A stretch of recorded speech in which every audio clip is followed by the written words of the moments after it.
Update রয়েছে এই রেজাল্টটা এবং এই ভালো ছেলেটা আনা থাকবে নিয়ে আসা এটা কিন্তু ধরে রাখতে হবে। এবং সবচেয়ে বড় কথা স্যার আপনারা প্রকাশ করেন না এটা কেন করেন না আমি জানি এবারে আস্তে আস্তে দেবে যাবে তবে বীরভূমিতেও দেবে।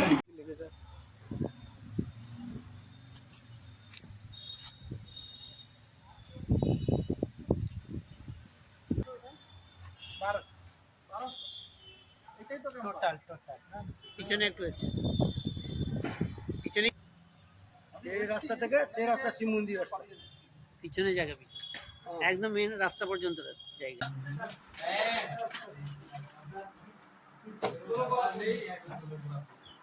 স্যার আসুন দাঁড়াবেন না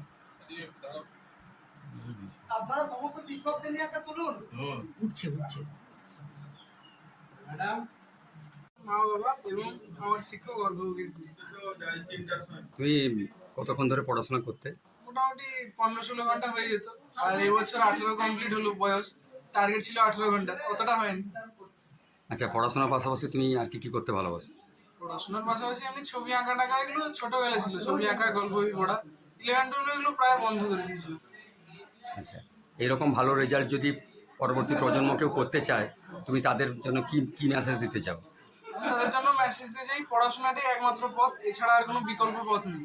অবশ্যই পড়ে যেতে হবে এবং এরকম কম্পিটিটিভ পরীক্ষাগুলোর জন্য নিজেকে প্রস্তুত করাটাই আমার ভালো পথ বলেই মনে হয়।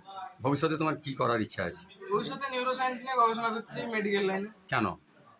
কারণ নিউরোসায়েন্স এমন একটা বিষয় যেটা আমাকে অনেকটা আকর্ষণ করে। প্রথমত ফিজিক্সের সঙ্গে এর অনেকটা যোগাযোগ আছে, এর যে কোনো নার্ভ ইম্পালসের কন্ডাকশনে পুরো ফিজিক্সের ফর্মুলা ব্যবহার করা যায় এবং এর অ্যাকশন পোটেনশিয়াল এবং রিপোলারাইজেশন সবকিছু ফিজিক্সের উপর নির্ভর করে।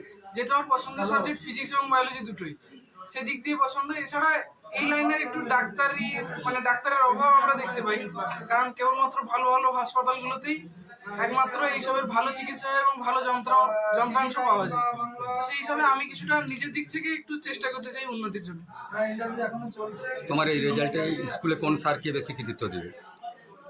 এই রেজাল্টের জন্য হাই স্কুলে সবচেয়ে বেশি কৃতিত্ব দুজন স্যার, দীপেন্দ্রবাবু আর সুব্রত পরিবার। পাশে থেকে সবসময় পাশে হ্যাঁ, পেয়েছো? সবসময় পাশ থেকে, ছোট থেকে পাশ থেকে।